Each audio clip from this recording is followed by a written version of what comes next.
안녕하십니까. CJB 모닝와이드 화요일 아침에 인사드립니다. 충청북도가 노인 일자리 창출에 기여한 기업을 발굴해서 우대 혜택을 주는 인증제를 추진한다고 합니다. 도내 소재 기업 가운데 1년 이상 정상 가동하고요.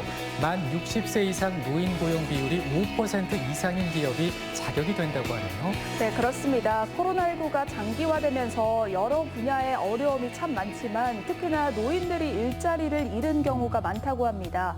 노인 일자리 창출 기업으로 인증되면 여러 혜택이 주어진다고 하는데요. 기업들의 많은 관심이 이어져서 노인 일자리가 확대될 수 있었으면 좋겠습니다. 네, 많은 관심 가져주시길 바라면서 모닝와이드 뉴스 시작합니다. 충북에서는 주말과 이틀 동안 89명의 확진자가 발생하고 어제도 13명이 추가되는 등 확산세가 좀처럼 꺾이지 않고 있습니다. 이렇다 보니 도내 코로나19 치료의 중추기관인 충북대병원의 중환자 병실이 꽉 차 추가 환자를 받을 수 없는 상황에 이르렀습니다. 홍우표 기자입니다. 충북이 확보하고 있는 코로나19 환자 병상은 생활치료센터를 포함해 705개입니다. 경증 환자를 제외하고 준중증 환자 이상을 보는 병원은 충북대병원과 베스티안 오송병원입니다. 그런데 충북대병원 중환자 병상에 8명이 입원한 상태로 더 이상 추가 환자를 받을 여력이 없어졌습니다. 충청북도는 한 명 더 여유가 있다는 입장이지만 각종 의료 장비가 공간을 차지하기 때문에 병상 여유분은 없는 거나 마찬가지입니다. 특히 생명이 경각에 달린 코로나19 중환자의 경우 마지막에 시간을 벌 수 있는 장비가 에크모인데 충북대병원이 가진 장비 2대는 모두 가동 중이어서 추가 대처가 불가능한 실정입니다. 심장과 폐 기능이 거의 정지되어 있는 환자들을 위한 에크모 장비 2대가 모두 투입돼서 운영 중에 있습니다. 외부에서도 환자를 받을 수 없는 상황입니다. 코로나19 준중증 환자는 갑자기 예후가 나빠지면서 중증 환자로 악화되는 경우가 많습니다. 충북대병원만 해도 현재 10명의 준중증 환자가 모두 인공호흡기나 산소 마스크를 달고 치료를 받고 있습니다.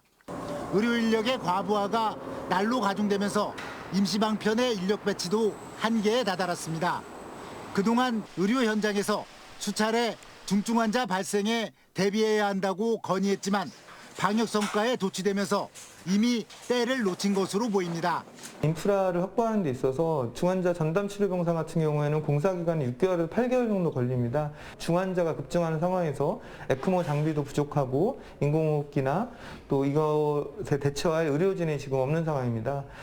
코로나19 사망자는 의료 현장에 중환자 치료 시스템이 붕괴되면서 급증했습니다. 충북의 코로나19 병상이 아직 절반 이상 남아있다는 계산법은 의료 인력을 고려하지 않은 그냥 숫자일 뿐입니다. CJB 홍우표입니다. 지난 주말 청주의 한 식당 음식물 쓰레기통 안에서 갓난 아기가 발견됐습니다. 아이의 울음소리를 고양이 울음소리로 착각한 주민에 의해 발견됐는데 경찰은 아기가 버려진 지 사흘 정도 지난 것으로 추정하고 있으며 친모를 붙잡아 구속했습니다. 이태현 기자입니다.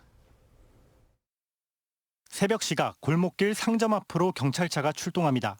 곧이어 도착한 119 구급차는 급히 무언가를 싣고 현장을 빠져나갑니다.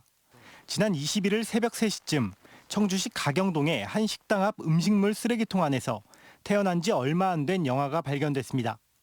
현장을 지나가던 주민이 고양이가 내는 것 같은 소리를 듣고 음식물 쓰레기통을 열었는데 놀랍게도 여자 갓난아기가 들어있었습니다. 아기는 맨몸으로 탯줄이 그대로 달린 상태였으며 쓰레기통과 맞닿은 몸 쪽에는 곳곳에 상처도 발견됐습니다. 처음에는 아기가 안 울고 있었고 그냥 칭얼칭얼대는 정도였고 꺼내서 담요를 옮겼을 때는 아기가 많이 울었거든요. 아기가 버려진 식당은 지난 석 달 동안 영업을 하지 않았습니다. 경찰은 이런 상황을 잘 아는 동네 주민의 소행으로 추정하고 탐문 수사 끝에 친모 A씨를 붙잡았습니다. A씨는 아이를 유기한 경위를 묻는 취재진의 질문에 입을 굳게 닫았습니다. 아니 왜 유기하셨어요? 쓰레기통에 버리신 거 맞으세요? 병원으로 옮겨진 아기는 생명에는 지장이 없는 것으로 알려졌습니다.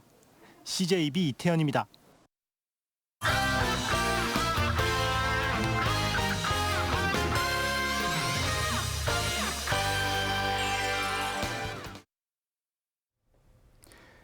국회 세종의사당 설치를 위한 국회법 개정안 처리가 급물살 타고 있습니다. 민주당이 단독 처리 가능성을 시사하고 국민의힘이 전향적 자세로 돌아섰기 때문인데요. 여야는 오늘 운영위 소위를 열어 국회법 개정안을 논의하기로 했습니다. 구준혜 기자입니다. 윤호중 민주당 원내대표는 최고위원회 회의에서 국민의힘을 향해 국회 세종의사당 설치 법안 통과에 협조하라고 촉구했습니다.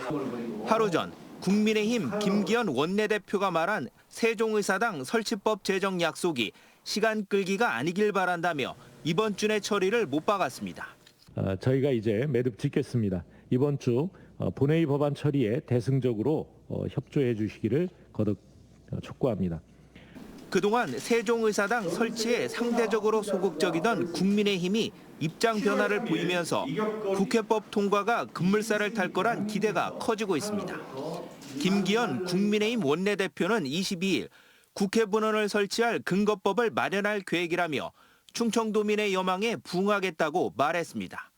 지난해 12월 147억 원의 예산을 통과시키고 집행을 위한 국회법 개정을 남겨둔 이후 처음으로 명확한 입장을 밝혔습니다.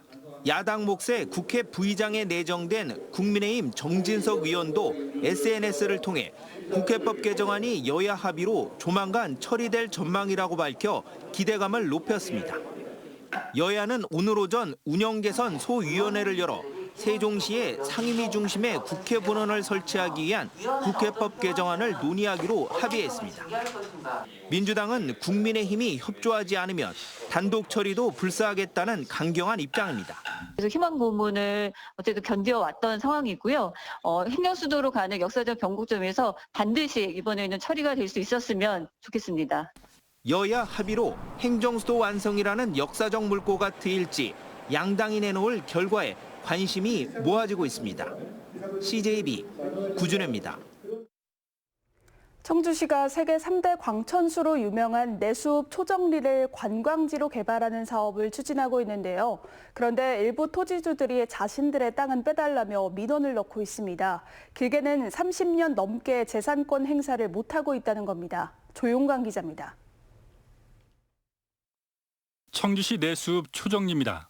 세종대왕이 머물며 눈병을 고쳤다는 역사 고증을 토대로 한옥, 숙박시설 등을 갖춘 초정 행궁이 조성돼 관광객을 막고 있습니다. 옆으로는 스파 등을 갖춘 초정 치유마을 조성도 추진되고 있습니다. 청주시는 추가 개발을 위해 2012년 주변의 토지를 도시계획시설로 지정해 놓고 있습니다.